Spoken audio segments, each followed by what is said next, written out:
नमस्कार दोस्तों, इस वीडियो में हम आज राइट टू फ्रीडम को देखेंगे जो आर्टिकल 19 से लेकर आर्टिकल 22 तक बताया गया है। पिछले वीडियो में हम राइट टू इक्वालिटी समानता के अधिकार के बारे में पढ़े थे जो आर्टिकल 14 से लेकर आर्टिकल 18 तक दिया गया था। इस वीडियो में हम स्वतंत्रता के अधिकार के बारे में पढ़ेंगे। स्वतंत्रता का अधिकार आर्टिकल 19 से जो 20 है वो पूरे संविधान का सबसे इम्पोर्टेंट टॉपिक है। इस वीडियो को देखने के बाद आपको ये पता चलेगा कि आपको कौन कौन से अधिकार मूल रूप से मिले हुए हैं जिसको आप यूज कर सकते हैं।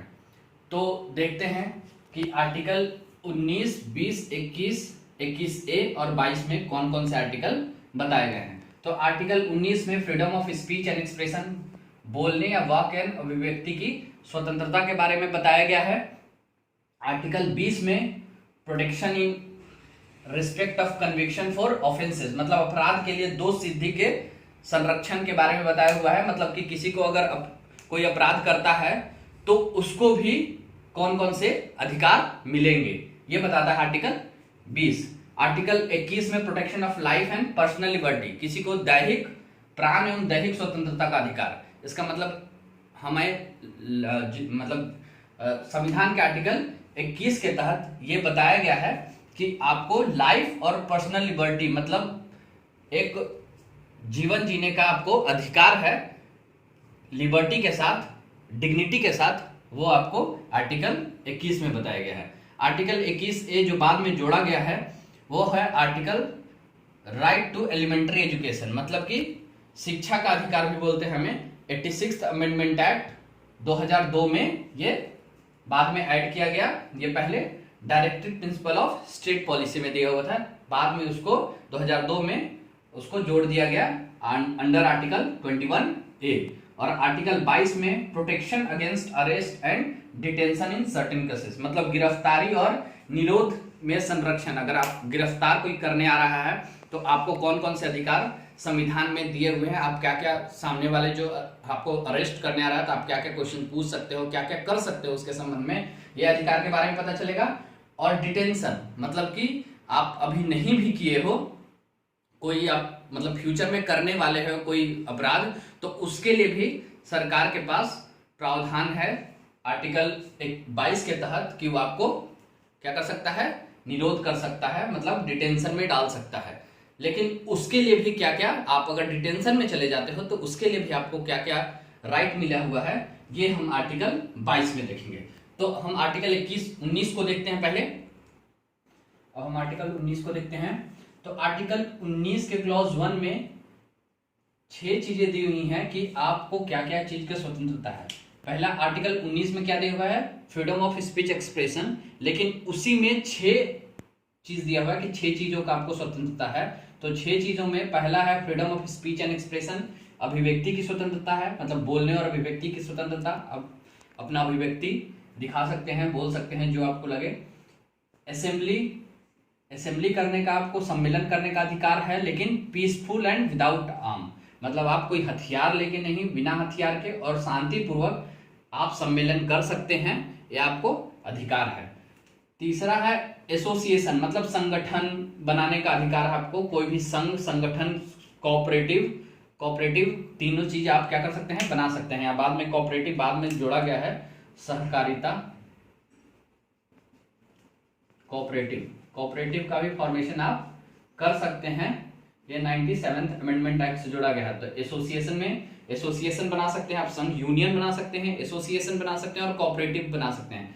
तो ये 3 चीजें आप आर्टिकल 19 के तहत कर सकते हैं, ये आपको अधिकार है। एक है मूवमेंट, मतलब संचरण करने का अधिकार है, आप देश के किसी भी कोने में संचरण कर सकते हैं, आपको आने जाने के लिए कोई रुकावट नहीं है, ये फ्रीडम ऑफ मूवमेंट है। नेक्स्ट है फ्रीडम ऑफ सेटलमेंट। सेटलमेंट का मतलब कि बस जाने का, आपको देश के किसी भी भाग में अस्थायी रूप से भी बसने का अधिकार है और अस्थायी रूप से भी बसने का अधिकार है, ये सेटलमेंट। सेटलमेंट में देखिए 2 आता है क्वेश्चन, यहां से कभी कभी कंफ्यूज करता है कि 2 टाइप के अधिकार में, एक इंटरनल मूवमेंट है, इंटरनल सेटलमेंट, और एक्सटर्नल। तो इंटरनल जो है वो आर्टिकल 19 के तहत दिया हुआ है, लेकिन एक्सटर्नल जो है आर्टिकल 21 के तहत दिया हुआ है। तो आप कंफ्यूज नहीं कीजिएगा, जब हम आर्टिकल 21 पढ़ेंगे तो हम देखेंगे कि विदेश यात्रा का भी अधिकार जो है वो आर्टिकल 21 में आपको मिला हुआ है कि आप विदेश जा सकते हैं। ये आर्टिकल 21 में है, लेकिन अंदर आप कहीं भी कर घूम सकते हैं, बस सकते हैं, आर्टिकल 19 में बताया गया है। एक है प्रोफेशन का अधिकार। प्रोफेशन का मतलब कि कोई भी व्यापार, कारोबार, बिजनेस आपको जो मन चाहे वो आप कर सकते हैं। तो ये व्यापार या कारोबार की स्वतंत्रता है, आपको मिला है आर्टिकल 19 में। ये 6 लार्जर हैं। 6 में आप जो ये देख रहे हैं आर्टिकल 19 के 1 में, ए में, तो इसके अंतर्गत और 6 और 6, 7, 8 ऐसे करके जो इंपॉर्टेंट है मैं आपको बता रहा हूं, इसके अंतर्गत और कुछ अधिकार मिला हुआ है 19A के अंतर्गत। 19A के अंतर्गत ही और बहुत सारे अधिकार आपको मिले हुए हैं, जिसमें एक राइट टू इंफॉर्मेशन है, इसी के अंतर्गत है। सूचना का अधिकार है आपको, मतलब कोई भी गवर्नमेंट की जानकारी आप ले सकते हैं। फ्रीडम ऑफ प्रेस, प्रेस की स्वतंत्रता के बारे में बताया गया। तीसरा है राइट टू साइलेंट, शांति का अधिकार है, मतलब कि आप ऐसा नहीं कि कोई आपको गवर्नमेंट बोलेगा कि नहीं कोई जवाब देना है तो जवाब देना ही है, या कोई आपको जबरदस्ती कुछ बुलवा सकता है, ऐसा नहीं। आपको शांत रहने का भी एक फंडामेंटल राइट मिला हुआ है। सारे फंडामेंटल राइट हैं आपके। एक एडवर्टीजमेंट वाला विज्ञापन करने का मतलब कि आपको व्यवसायिक विज्ञापन आप कर सकते हैं, ये आपको अधिकार मिला हुआ है, फंडामेंटल राइट है।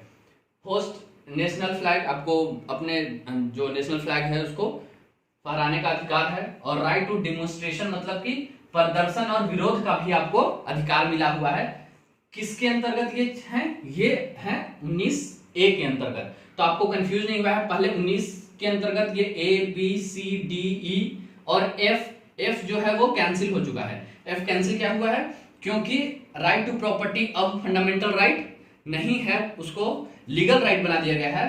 तो यहां पे संपत्ति अर्जित करने का अधिकार भी इस यहाँ पे F में था, लेकिन अब वो 300 में चला गया, 300A में, इसीलिए इसको अब यहां से हटा दिया गया। तो A, B, C, D, E और G है, F नहीं है, G प्रोफेशन है। तो आप इसका भी ध्यान रखेंगे, कभी कभी इसको प्रोफेशन को F में कर देता है, तो F नहीं है। वैसे सब क्लॉज इतना इंपॉर्टेंट नहीं है। ABCD में क्या दिया हुआ है, इंपॉर्टेंट ये है कि आप ये 6 चीजें जाने कि किस किस चीज का अधिकार मिला हुआ है। और 19A में कौन कौन सा और अधिकार है freedom of speech and expression के अंतर्गत। अगर क्वेश्चन आता है कि फ्रीडम ऑफ प्रेस जो है वो किस अधिकार के अंतर्गत है, तो 19 के freedom of speech and expression के अंतर्गत आता है। तो ये 6-7 ऐसे अधिकार और हैं जो इसी के अंतर्गत आता है। एक इंपॉर्टेंट क्वेश्चन यहां से भी बनता है कि राइट टू डेमोन्स्ट्रेशन, मतलब प्रदर्शन और विरोध करने का तो अधिकार है, लेकिन हड़ताल, स्ट्राइक का आपको अधिकार नहीं है। आप स्ट्राइक नहीं कर सकते हैं, ये स्ट्राइक का अधिकार आर्टिकल 19A के अंतर्गत नहीं आता है।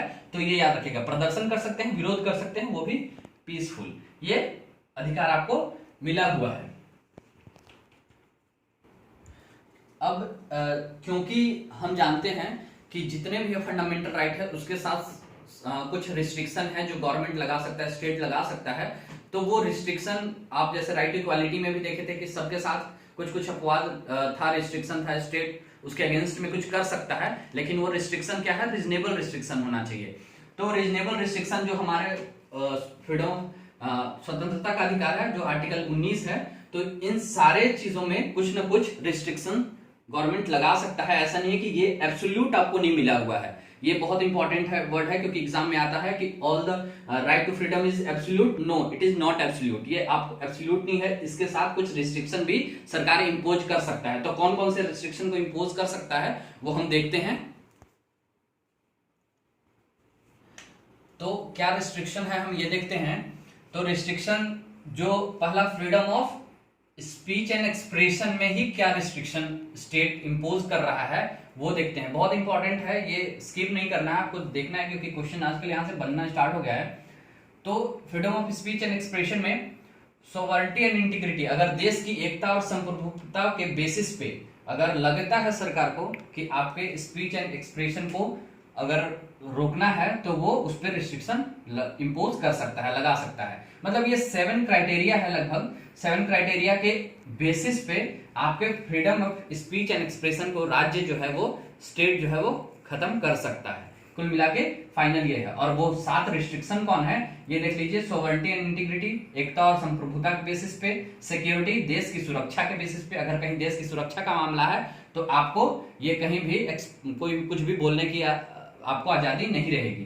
Friend relation with neighbour country मतलब कोई भी विदेशी राज्य है और जो मित्र है, जैसे मान के चलिए अभी अमेरिका से अच्छा रिलेशन है और आप अमेरिका की बार बार बुराई कर रहे हैं, देश के लोग सब लोग अमेरिका अमेरिका के बारे में कुछ लोग मतलब बुलाना कि ट्रम्प ये है वो है, तो ऐसे में क्या हो सकता है कि हमारा रिलेशन खराब हो सकता है। तो ये भी आप नहीं बोल सकते हैं, ये भी रिस्ट्रिक्शन लगाया जा सकता है आपके ऊपर मतलब। तो नेक्स्ट है पब्लिक ऑर्डर, मतलब सार्वजनिक आदेश है और उस आदेश के खिलाफ आप नहीं कर सकते हैं अगर पब्लिक ऑर्डर है तो।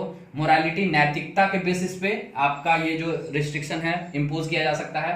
कंटेम्प्ट ऑफ कोर्ट, न्यायालय की अवमानना, ये नहीं कि न्यायालय में आप जाके आप ये नहीं बोल सकते हैं कि हमें तो कुछ भी बोलने का स्वतंत्रता है, तो आप कुछ भी जज को ही उल्टा पलटा बोलने लग रहे हो, किसी को भी कुछ उल्टा पलटा बोलने लग रहे हो, तो ऐसा नहीं हो सकता। कंटेम्प्ट ऑफ कोर्ट के बेसिस पे भी आपको आपकी जो भी स्पीच एंड एक्सप्रेशन की का जो आजादी है उसको रिस्ट्रिक्ट किया जा सकता है।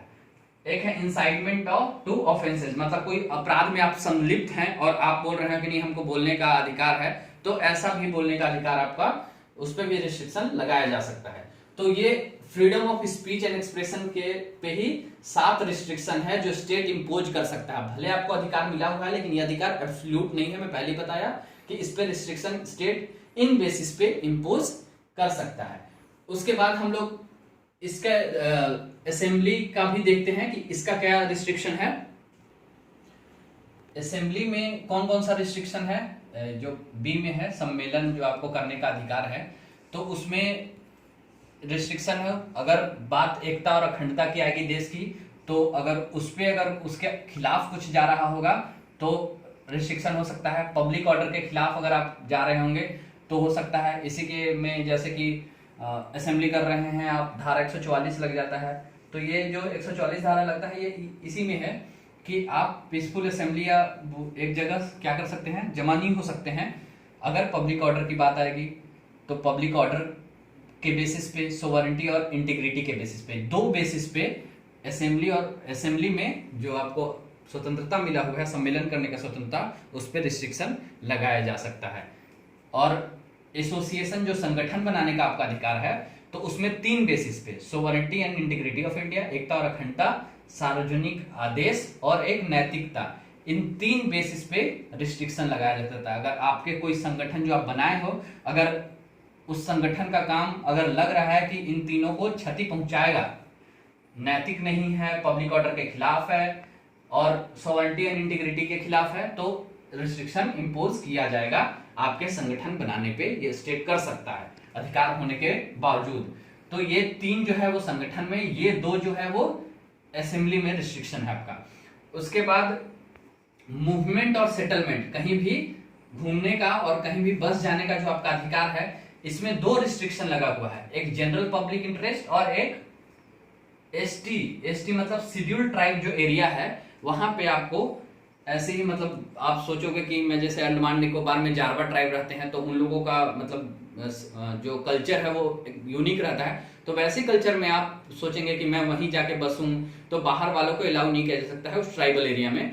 तो उस बेसिस पे कुछ आपके ये जो संचरण और बस जाने का अधिकार है वहां पे आपको रिस्ट्रिक्शन लगाया जा सकता है। और जनरल पब्लिक इंटरेस्ट बोलने का मतलब ये है कि जनरल पब्लिक इंटरेस्ट, जैसे अभी कोरोना चल रहा है, तो कोरोना में आप ये बोलेंगे, आप कोरोना पेशेंट हो गया और आप बोलेंगे कि मैं तो हर जगह घूमूंगा, तो ऐसा नहीं हो सकता उस बेसिस, क्योंकि जनरल पब्लिक इंटरेस्ट नहीं है, जनरल पब्लिक इंटरेस्ट आपके खिलाफ जा रहा है, तो ऐसे केसेस में आपके घूमने पे रख सकता है। जैसे आप जाके बोलोगे कि मैं तो कहाँ जाऊंगा, मैं जहाँ कोविड सेंटर बना हुआ है या कोरोना सेंटर बना हुआ है मैं वहीं जाके बसूंगा, तो ऐसा आपको नहीं करने दिया जाएगा, फिर आप पे रोक लगाया जाएगा। तो ये कुछ ऐसे 2 रिस्ट्रिक्शन है, जनरल पब्लिक इंटरेस्ट के बेसिस पे और शेड्यूल्ड ट्राइब जहां पे रहते हैं, अगर वो यूनिक है, उनका कल्चरल यूनिक है, उनको मेन स्ट्रीम से नहीं जोड़ा जाना है, उनका मतलब हैम्पर नहीं करे, बाधित ना हो, तो उसके लिए आपको वहां पे संचरण और सेटलमेंट होने का अधिकार नहीं मिलेगा। ये 2 है। नेक्स्ट है प्रोफेशन, व्यापार और कारोबार का आपको अधिकार मिला हुआ है, लेकिन इसमें भी कुछ रिस्ट्रिक्शन है। क्या रिस्ट्रिक्शन है आप जानते हैं कि हर के लिए सर्टेन क्वालिफिकेशन है। ये नहीं कि आपको डॉक्टर, मतलब आपको किसी का इलाज करने का मन हो गया तो आपको इलाज कर दोगे, उसके लिए आपको डॉक्टर का डिग्री लेना पड़ेगा। कुछ सर्टेन क्वालिफिकेशन है तभी आप कर सकते हो। दवाई दुकान आपको खोलने का मन करे कि हम आज दवाई बेचेंगे, तो ऐसा नहीं होगा, उसके लिए कुछ आपको लाइसेंस लेना पड़ेगा, उसके लिए सर्टेन क्वालिफिकेशन है। तो ये सर्टेन क्वालिफिकेशन राज्य निर्धारित कर सकता है आपके इस व्यापार के लिए भी।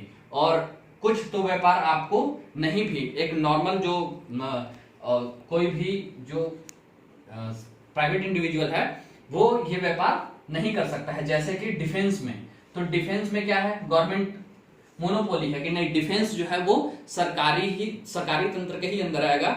उस पे किसी भी प्राइवेट इंडिविजुअल का जैसे आप चाह रहे हो कि private individual nuclear power plant हो गया या कोई भी डिफेंस सेक्टर हो गया, तो उस पे प्राइवेट इंडिविजुअल को अलाउ नहीं है। तो ये भी एक्सेप्शन है। क्यों? क्योंकि आपको प्रोफेशन करने का अधिकार था, कोई भी व्यापार और कारोबार करने का अधिकार मिला हुआ था, लेकिन इस कंडीशन के बेसिस पे क्या कर सकता है, राज्य जो है रिस्ट्रिक्शन लगा सकता है इस अधिकार में भी।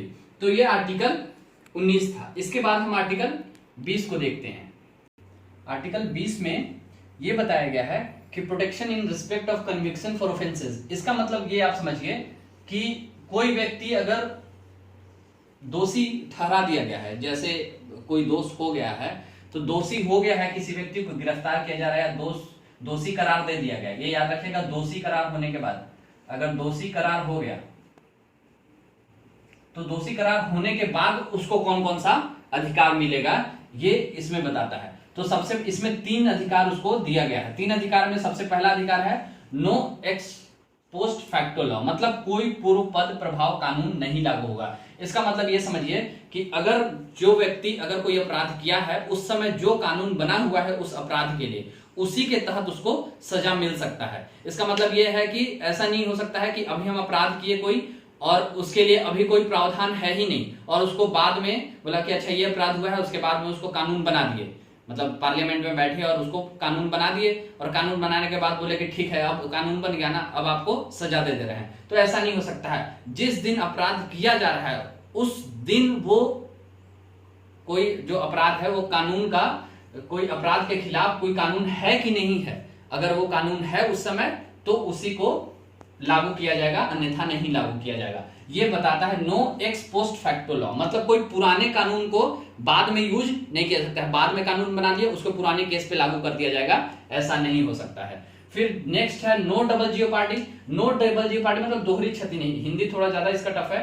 नो डबल जीओपार्डी का मतलब ये होता है कि अगर आपको सजा, एक कोई आप अपराध किए हैं तो उसके लिए आपको कोई भी न्यायालय 2 बार सजा नहीं दे सकता है। एक अपराध के लिए अगर एक बार सजा हो गया और बाद में लगता है किसी भी अपराध के लिए कि अरे ये तो सजा छोटा था, इसको और बड़ा सजा देना चाहिए था, ऐसा न्यायालय को लगा, या और कोई पिटीशन फाइल कर दिया कि नहीं ये छोटा सजा था, हम और बड़ा सजा देना चाहते हैं इसको, तो ऐसा नहीं हो सकता है। एक अपराध के लिए किसी को एक ही बार सजा होगा, मतलब उसी का मतलब है नो डबल जीओपार्डी, 2 बार सजा एक अपराध के लिए नहीं हो सकता है।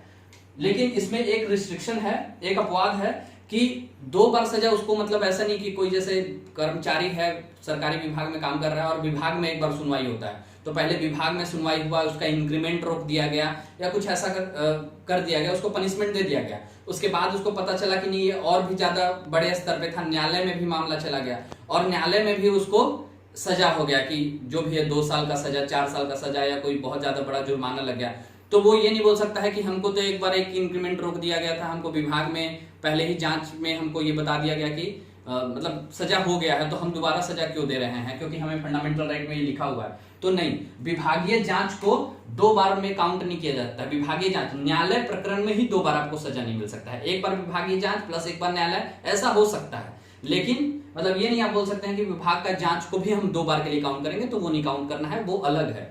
न्यायालय में 2 बार आपको सजा नहीं दिया जा सकता न्यायालय की तरफ से। तीसरा है नो सेल्फ इंक्रिमेशन। नो सेल्फ इंक्रिमेशन मतलब आपको जो है वो खुद के लिए गवाह बनने को मतलब फोर्स नहीं किया जा सकता है कि आप अपने लिए खुद गवाह बन जाओ, मतलब आपको खुद जबरदस्ती किसी पे जैसे ब्रेन मैपिंग करके आपसे ही कबूलवा लिया जाता है या नार्को टेस्ट करके आपसे खुद सच्चाई उगलवा लिया जाता है, तो ये सारा चीज आपसे नहीं करवाया जा सकता है। इसमें एक्सेप्शन है कि आपका अंगूठा, हस्ताक्षर या ब्लड टेस्ट अगर सैंपल लिया जाना जरूरी है, वो भी कोर्ट ऑर्डर देगा, तो आपको ये चीज किया जा सकता है, लेकिन खुद के लिए खुद गवाह बनने, खुद के खिलाफ खुद गवाह बनने के लिए आपको फोर्स नहीं किया जा सकता है। स्व अभिशासन स्व अभिशंसन नहीं हो सकता है, तो ये नो सेल्फ इंक्रिमेशन में ये अधिकार दिया गया। तो ये 3 चीज जो है वो जो दोषी करार व्यक्ति है, जो अपराध में दोषी करार हो गया है, उसको ये अधिकार मिला हुआ है। उसके बाद हम लोग आर्टिकल 21 को देखते हैं। अब हम आर्टिकल 21 में देखिए क्या दिया हुआ है कि आर्टिकल 21 में ये बताता है कि protection of life and personal liberty, मतलब प्राण एवं दैहिक स्वतंत्रता का अधिकार व्यक्ति को मिला हुआ है, सिटीजन को मिला हुआ है। तो इसका मतलब क्या है ये समझिए कि protection of life and personal liberty का मतलब है कि व्यक्ति को, इसमें ये लिखा हुआ है आर्टिकल 21 में कि व्यक्ति को प्राण या दैहिक स्वतंत्रता से विधि द्वारा स्थापित प्रक्रिया के अनुसार ही वंचित किया जाएगा, अन्यथा नहीं। मतलब हर व्यक्ति को क्या मिला हुआ है, उसको जीवन जीने का अधिकार मिला हुआ है, और उससे वंचित करने का क्या तरीका है, उसको वंचित कैसे किया जा सकता है, केवल विधि द्वारा स्थापित प्रक्रिया के अनुसार ही उसको वंचित किया जा सकता है, नहीं तो नहीं वंचित किया जा सकता है। इसका मतलब उसको डिग्निटी के साथ जीवन जीने का अधिकार है। इसमें एक केस, बहुत बड़ा केस फंसता है इसमें कि इसमें यह लिखा हुआ है कि प्रोसीजर एस्टेब्लिश बाय लॉ, मतलब कि विधि द्वारा स्थापित प्रक्रिया। इसका मतलब क्या है, तो देखिए विधि द्वारा प्रोसीजर एस्टेब्लिश बाय लॉ और एक होता है ड्यू प्रोसेस ऑफ लॉ, मतलब ये प्रोसीजर के थ्रू चलता है और ये प्रोसेस, इसमें प्रोसेस देखते हैं कि प्रोसेस कैसा है और इसमें प्रोसीजर को देखते हैं। तो प्रोसीजर और process, due process law of law जो है यूएसए में फॉलो होता है और procedure establish by law UK में फॉलो होता है। हम लोग बाकी आर्टिकल जितने हैं 21 को छोड़ के बाकी जितने भी आर्टिकल हैं उसमें हम लोग ड्यू प्रोसेस ऑफ लॉ को फॉलो करते हैं, और प्रोसीजर एस्टेब्लिश बाय लॉ क्योंकि आर्टिकल 21 में संविधान में ही लिखा हुआ है कि इसको फॉलो करना है। तो ये बहुत बड़ा पेचीदा बन गया केस। जैसे गोपालन केस हुआ 1950 में, गोपालन केस 1950 में क्या हुआ कि बोल दिया गया कि जो दैहिक स्वतंत्रता, मतलब के कोई भी जो है शासन क्या बोलेगा, स्टेट, कि हम इसके खिलाफ बना सकते हैं, कोई भी संशोधन कर सकते हैं या इसके खिलाफ कानून बना सकते हैं। तो कानून बना सकते हैं तो कैसे बनाएंगे, विधि द्वारा स्थापित प्रक्रिया। और विधि द्वारा स्थापित प्रक्रिया का मतलब क्या होता है कि इसमें केवल टेक्निकल फैक्ट को देखा जाता है कि वो उसका जो बनाने, जो विधि बनाया जा रहा है, कानून बनाया जा रहा है, वो लीगली सही है कि नहीं। लीगली सही का मतलब कि जो जो उसमें प्रोसेस फॉलो हुआ है, कानून बनाने में जो प्रोसीजर फॉलो होता है उसको बस देखना है, मतलब उसके इंटेंशन को नहीं देखना है। मतलब प्रोसीजर फॉलो, कानून बनाने का मतलब बिल पास होगा, उसको 2/3 बहुमत मिल जाएगा, उसके बाद वो राज्यसभा में जाएगा, वो हम लोग बाद में देखेंगे। तो ये प्रोसेस होता है। तो ये प्रोसीजर अगर फॉलो किया गया है, बाकी सब चीज ठीक है, इनिशिएट किया गया है, जो नोटिस देना था दिया गया है, गैजेट में पब्लिकेशन हुआ था, ये सारा ठीक है, तो उसका इंटेंशन भले ही खराब हो, हम केवल टेक्निकल फैक्ट को देखेंगे कि वो प्रोसीजर फॉलो किया गया कि नहीं सही। तो मतलब न्यायालय बस इतना ही जांच करेगा। तो इतना जांच करेगा, अगर इस टाइप से कोई कानून बनता है तो उसको बोलते हैं प्रोसीजर एस्टेब्लिश बाय लॉ।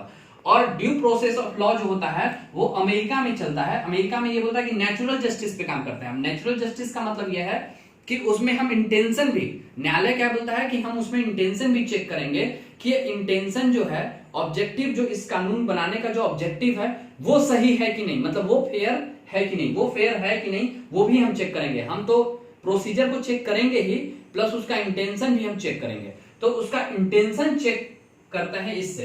अब क्योंकि इसमें प्रोसीजर एस्टेब्लिश बाय लॉ लिखा हुआ है, मतलब कि कानून जो है, गोपालन केस में जब केस हुआ तो उसमें बोला कि आप केवल ये चेक कीजिए कि प्रोसीजर सही है कि नहीं। तो सुप्रीम कोर्ट वहां पे हाँ ये बोल दिया कि हाँ इस प्रोसीजर एस्टेब्लिश बाय लॉ लिखा हुआ है, तो हम केवल टेक्निकल फैक्ट को देखेंगे कि प्रोसीजर ठीक से सही है तो वो कानून वैलिड होगा, उसका इंटेंशन भले ही खराब हो। तो ये मान लिया। लेकिन बाद में सुप्रीम कोर्ट अपने ही जो जजमेंट था उसको उलट दिया और मेनका गांधी केस 1978 में क्या कर दिया, वो मेनका गांधी केस 1978 में ड्यू प्रोसेस ऑफ लॉ, वो बोला, वर्ड तो बोला कि हम चेंज नहीं करेंगे, प्रोसीजर एस्टेब्लिश बाय लॉ का मतलब इंडिया कॉन्टेक्स्ट में ड्यू प्रोसेस ऑफ लॉ ही होता है। ये सुप्रीम कोर्ट क्या बोला कि प्रोसीजर इंडिया के कॉन्टेक्स्ट में प्रोसीजर एस्टेब्लिश बाय लॉ भी लिखा हुआ है, लेकिन हम उसको ड्यू प्रोसेस ऑफ लॉ ही समझेंगे। तो ड्यू प्रोसेस ऑफ लॉ ही समझेंगे, इसीलिए कोई भी कानून अगर आर्टिकल 21 के खिलाफ बन रहा है तो हम उसके जुडिशियल रिव्यू को चेक करेंगे और उसमें प्रोसीजर भी चेक करेंगे, साथ में उसका ऑब्जेक्टिव और इंटेंशन भी चेक करेंगे कि वो सही है कि नहीं है। तो वो मेनका गांधी केस में था। तो ये फाइनल मतलब ये हो गया कि जुडिशियल रिव्यू में जाएगा और उसके प्रोसीजर के साथ साथ हम उसके इंटेंशन को चेक करेंगे। क्योंकि बहुत सारे वकील ये बोलने लगे कि नहीं, इसमें एस्टेब्लिश बाय लॉ लगा हुआ है तो आप इंटेंशन को चेक नहीं कीजिए, क्योंकि आर्टिकल तो यही बोलता है कि इंटेंशन चेक नहीं करना है। लेकिन उसको इंटरप्रेट किया गया सुप्रीम कोर्ट के द्वारा, और इंटरप्रेट तो किया ही गया, साथ में सुप्रीम कोर्ट के द्वारा यह भी बोला गया कि protection of life and personal liberty, प्राण और दैहिक स्वतंत्रता का जो अधिकार है, बस प्राण और दैहिक स्वतंत्रता का अधिकार का मतलब बस एक लाइन नहीं है, इसका जो वो है, मतलब इसका जो प्रोसीजर है वो और भी रूप में है। जैसे कि उसने और भी अमेंडमेंट किए और उसने ये बोल दिया कि मेनका गांधी केस में कि ये प्राण और दैहिक स्वतंत्रता का मतलब ये भी है। तो इसमें बहुत सारे लगभग 30-35 स्वतंत्रता का अधिकार और जोड़ा गया। उसके बाद भी धीरे धीरे करके और उसमें जोड़ा गया कि प्राण और दैहिक स्वतंत्रता का मतलब केवल प्राण और दैहिक स्वतंत्रता जीवन जीने का अधिकार नहीं है, ये सारा भी प्राण और दैहिक स्वतंत्रता के अधिकार में ही आता है। उसमें क्या है, तो right to live with human dignity, प्रतिष्ठा के साथ जीवन जीने का अधिकार है। बस केवल जीने का अधिकार नहीं है, जीवन जीना नहीं है, हमको प्रतिष्ठा के साथ भी जीने का अधिकार है। इसका मतलब ये भी है, ये सुप्रीम कोर्ट बता रहा है। उसके बाद बोला कि राइट टू लाइवलीहुड, मतलब जीवन रक्षा का भी अधिकार हमको मिला हुआ है कि हमारे जीवन का रक्षा होना चाहिए।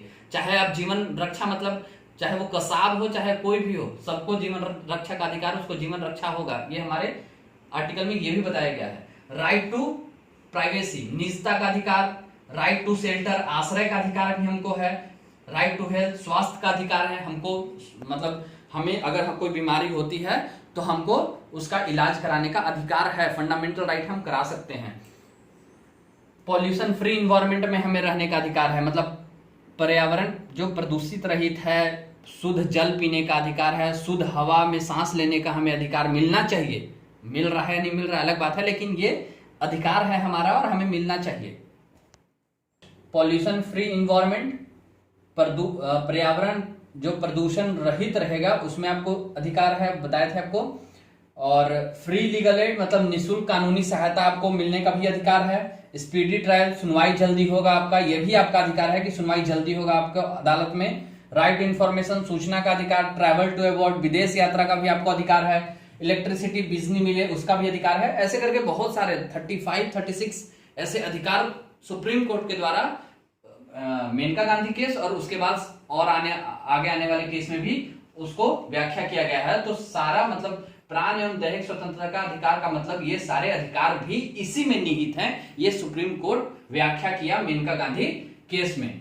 अब आर्टिकल 21 जो है वो, आर्टिकल 19 जो है वो किसके लिए है, मैं बताया था कि आर्टिकल 19 नागरिकों के लिए है बस, मतलब विदेशी नागरिकों को नहीं मिलेगा। लेकिन 20 और 21 ये सबके लिए उपलब्ध है, विदेशी नागरिक को भी मिल सकता है और जो विदेशी नागरिक के लिए भी है और इंडियन सिटीजन के लिए भी। एक और चीज मैंने बताया था पिछले वीडियो लेक्चर में कि आर्टिकल 20 और 21 को खत्म नहीं किया सकता है। इतना ज्यादा इंपॉर्टेंट आर्टिकल है कि अगर नेशनल इमरजेंसी है भी, अगर नेशनल इमरजेंसी भी अगर डिक्लेयर किया गया है देश में, तो भी आर्टिकल 20 और 21 को समाप्त नहीं किया जा सकता है। और 19 आर्टिकल को समाप्त किया जा सकता है, लेकिन कब, वो भी जब बाह्य आक्रमण और या युद्ध चल रहा हो, वो भी प्रेसिडेंट जब रिकमेंड करे, प्रेसिडेंट बोले तभी किया जा सकता है, नहीं तो समाप्त नहीं किया जा सकता। वो भी बाकी सारे जितने भी फंडामेंटल राइट है आपके खत्म हो जाएंगे, लेकिन ये खत्म नहीं होंगे।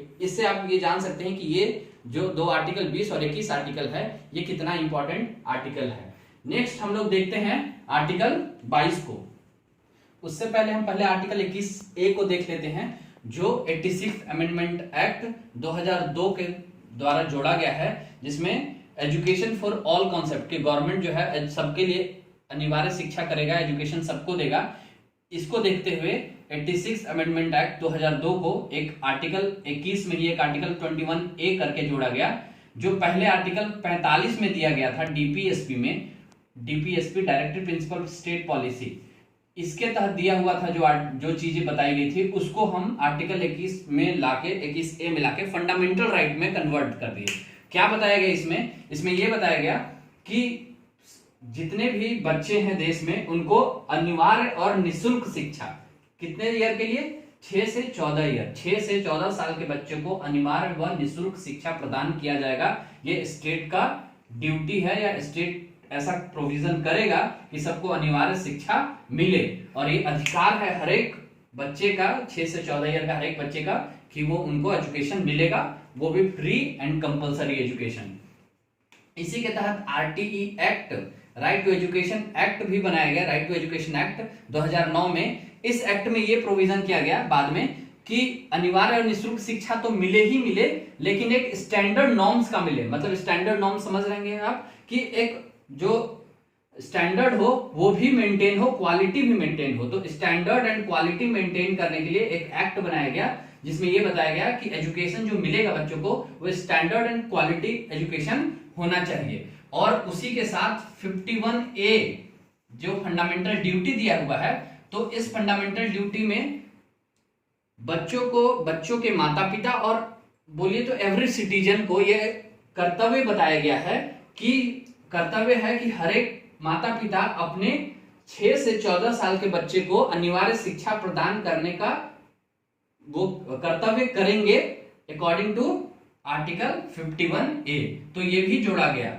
तो पहले जो आर्टिकल था डीपीएसपी में, उसको आर्टिकल 21A में जोड़ गया, और उसके साथ एक और आर्टिकल बनाया गया 51A फंडामेंटल ड्यूटी में, जिसमें कर्तव्य माता पिता के लिए भी है और एक कर्तव्य गवर्नमेंट के लिए है जो एजुकेशन प्रोवाइड करने की व्यवस्था करेगा। तो ये राइट टू एजुकेशन है। उसके बाद हम आर्टिकल 22 को देखते हैं। अब आर्टिकल 22, तो आर्टिकल 22 में क्या दिया है? Protection against arrest and detention, निरोध एवं गिरफ्तारी से संरक्षण। तो इसका मतलब यह है कि आर्टिकल जो हम आर्टिकल अभी 20 देखे थे, तो ये संबंधित था कि अगर किसी को घोषित कर दिया गया है कि अगर कोई जैसे घोषित हो गया, अपराध किसी का घोषित हो गया, उसके बाद उसको क्या क्या अधिकार मिला हुआ है। लेकिन ये आर्टिकल अभी अपराध उसका घोषित नहीं हुआ है, अभी जैसे चल ही केस स्टार्ट हुआ है, और उसके बाद उसको कौन कौन सा, उस समय उसको कौन कौन सा मिलेगा, ये आर्टिकल 22 में दिया है। मतलब कोई भी अगर अरेस्ट करने आया है, डिटेंशन आपको करने आया है, तो उस समय आपके पास क्या क्या अधिकार हैं, ये आर्टिकल 22 बताता है। आर्टिकल 22 के दो भाग हैं, एक part A, part B. Part A को हम लोग पहले देखते हैं। ये ऑर्डिनरी लॉ है, साधारण नियम बताए गए इसमें। ये किसके लिए? पनिटिव, मतलब दंड अगर दिया गया है, दंड नॉर्मल दंड दे दिया गया है दंड के लिए, और ट्रायल अगर ट्रायल केस चल रहा है, तब, और दंड वाले के लिए ऑर्डिनरी लॉ बताया गया है। तो अगर इस कंडीशन में आपको दंड वाले और या ट्रायल में आपको अगर अरेस्ट किया जा रहा है, तो आपके पास कौन सा अधिकार है, आप ये जानिए। तो आपको सबसे पहले तो रीजन या ground on the basis of arrest, कि किस बेसिस पे आपको अरेस्ट किया गया है, आप ये कारण पूछ सकते हैं। जो भी आपको अरेस्ट करने आएगा उससे आप पहले पूछ सकते हैं कि कारण बताइए कि हमारा अपराध क्या है। ये अभी आप अपराधी घोषित हुए नहीं है, अभी अपराध पे अगर कहीं कोई केस दर्ज हो गया होगा या कुछ हो गया होगा, तो आपको अरेस्ट करने आया, तब आपके पास क्या क्या अधिकार है, आर्टिकल 22 बता रहा है। तो कारण बताना होगा सबसे पहले, उसके बाद आपको वकील के लिए है कि लीगल प्रैक्टिशनर आप अपने लिए ले सकते हैं, ये भी आपके पास अधिकार होगा कि कोई भी वकील आप जिसको चाहे उसको वकील रख सकते हैं। उसके बाद 24 घंटे में कोर्ट में आपको प्रोड्यूस करना अनिवार्य है। मतलब किसी को अगर अरेस्ट कर लिया गया है तो उसको 24 घंटे में कोर्ट में, यात्रा वाले टाइम जो लग रहा है उसको हटा के, और जो वर्किंग डे है उसी को काउंट करते हैं, तो 24 घंटे में आपको मजिस्ट्रेट के सामने प्रोड्यूस करना होगा। ये भी अधिकार किसका है? जो अपराधी जिसको अरेस्ट किया गया है उसके पास ये भी अधिकार है। और एक और अधिकार है कि अगर 24 घंटे में मजिस्ट्रेट बोलता है कि नहीं, 24 घंटे में कोर्ट में प्रोड्यूस हुआ और मजिस्ट्रेट बोल रहा है कि नहीं, इनके खिलाफ ये जो कार्रवाई किया गया है, अरेस्ट या एफआईआर दर्ज है, वो गलत है, तो आपको रिहा करने का भी, 24 घंटे में रिहा करने का भी अधिकार आपके पास है, आपको रिहा कर दिया जाएगा। तो ये अधिकार ऑर्डिनरी लॉ या पनिटिव या ट्रायल केस के लिए है। एक भाग 2 है जिसको बोलते हैं प्रिवेंटिव डिटेंशन या निवारक निरोध। इसका मतलब ये है, पनिटिव डिटेंशन मतलब अगर सरकार को ऐसा लगता है लार्जर पब्लिक इंटरेस्ट में या सुरक्षा संबंधी किसी मामले में कि आप फ्यूचर में कोई क्राइम कर सकते हो, अभी नहीं किए हो लेकिन फ्यूचर में कर सकते हो, या आपके कारण, आपके मूवमेंट के कारण कुछ ऐसा हो सकता है जिससे सिक्योरिटी में प्रॉब्लम हो, तो उसके बेसिस पे आपको अरेस्ट किया जा सकता है। जैसे जम्मू कश्मीर में 370 हटाओ, उससे पहले बहुत लोगों को प्रिवेंटिव डिटेंशन करके वो कर दिया गया, घर में अरेस्ट कर दिया, हाउस अरेस्ट कर दिया गया, तो इसको प्रिवेंटिव डिटेंशन बोलते हैं। मतलब फ्यूचर को देख के ही डिटेन कर देना।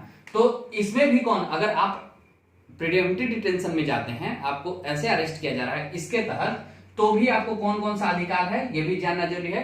तो उसमें भी आप कारण आप पूछ सकते हो, ग्राउंड किस ग्राउंड पे आप हमको पहले ही फ्यूचर में, मतलब फ्यूचर में ऐसा क्या करने वाले हैं कि हमको आप डिटेन कर रहे हो या अरेस्ट कर रहे हो, ये ग्राउंड जान सकते हैं। और क्या कर सकते हैं, 3 मंथ तक उनको मैक्सिमम, देखिए यहाँ 24 घंटे में प्रोड्यूस करना था, यहाँ जरूरी नहीं है 24 घंटा, ये ज्यादा हार्ड है।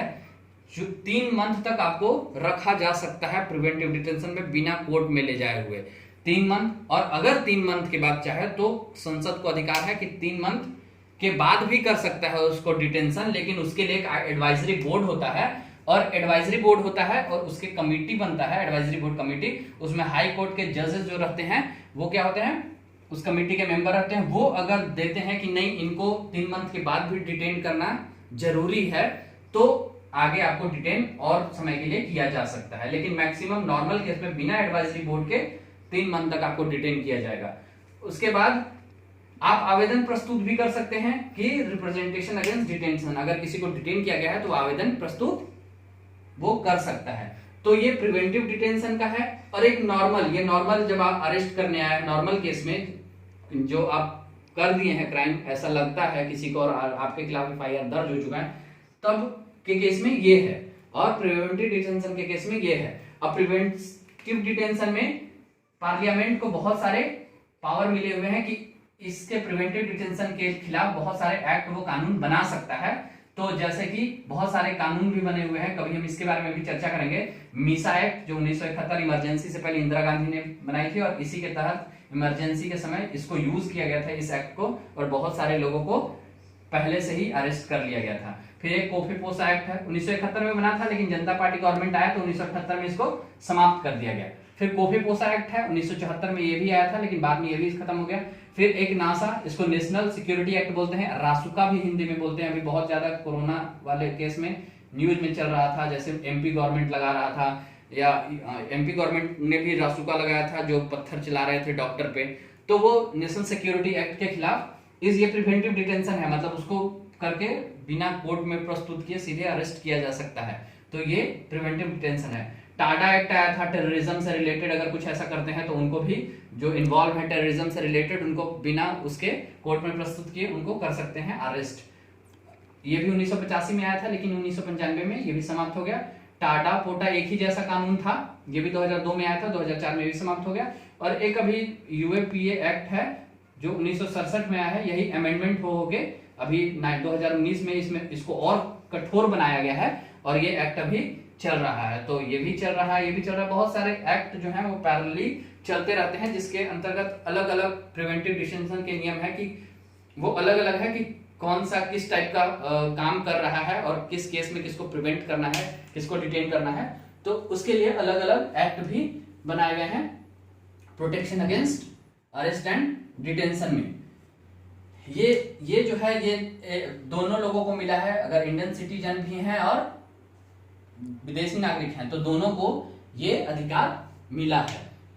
तो ये था आर्टिकल 19 से आर्टिकल 22 तक।